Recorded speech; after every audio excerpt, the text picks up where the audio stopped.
Tuesday night. இன்னைக்கு வீட்ல எல்லாருமே இன்னைக்கு ரொம்ப டயர்டா ஃபீல் பண்ணோம். காலையிலே நான் சப்பாத்தி பண்ணிக்கலாம் நைட்டுக்கு தான் பிளான் பண்ணிட்டு இருந்தேன். பட் ஆனா எனக்கே கொஞ்சம் டயர்டா இருந்ததுனால நான் அதை விட்டுட்டேன். ஸ்கிப் பண்ணிட்டு இட்லி சாம்பாரும் தான் வச்சேன் நான் இன்னைக்கு. உங்க எல்லாருக்கும் பெட்ஸ் பிடிக்குமா பிடிக்காதான்னு எனக்கு தெரியல. பட் ஆனா எங்கேயோ ஒரு ஸ்ட்ரீட் டாக் ஒரு மாதிரி பண்ணா அதுக்காக எல்லா ஸ்ட்ரீட் டாக்குமே புடிச்சு அடிக்கணுமா? அது வேண்டாங்க. பாவம் அதுங்க. சரி நம்ம அப்படிதான் எடுத்துப்போம். அதுங்கெல்லாம் மிருகங்க, ஒண்ணும் தெரியாது.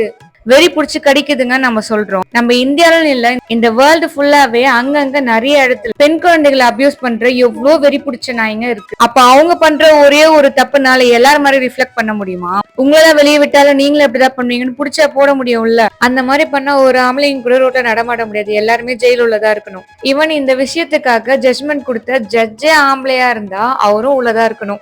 என்னடா இவன் நாய மனுஷனோட வச்சு சொல்றாளேன்னு தப்பா எடுத்துக்காதீங்க. நம்ம மனுஷனா இருந்துட்டு நம்ம அதை விட பயங்கரமான தப்பெல்லாம் நிறைய பண்றோம். கொஞ்சம் யோசிச்சு பாருங்க. அந்த நாய்க்கு உடம்பு சரியில்லாம இருந்துக்கோங்க, அதுக்கு வெறிய ஏறி கடிச்சிருச்சுன்னா எல்லா நாயுமே அப்படி பண்ணுமா? அவங்க டாக்ஸ் புடிச்சு அடைக்க மட்டும் மாட்டாங்க, அது பிடிக்கும் போதே அதுங்க தப்பிக்கிறேன்ற பேர்ல இறந்துரும். நானே சின்ன வயசுல நிறைய பாத்திருக்கேன். கழுத்து மாட்டிக்கும், அப்படியே இறந்துடும் ஸ்பாட்ல.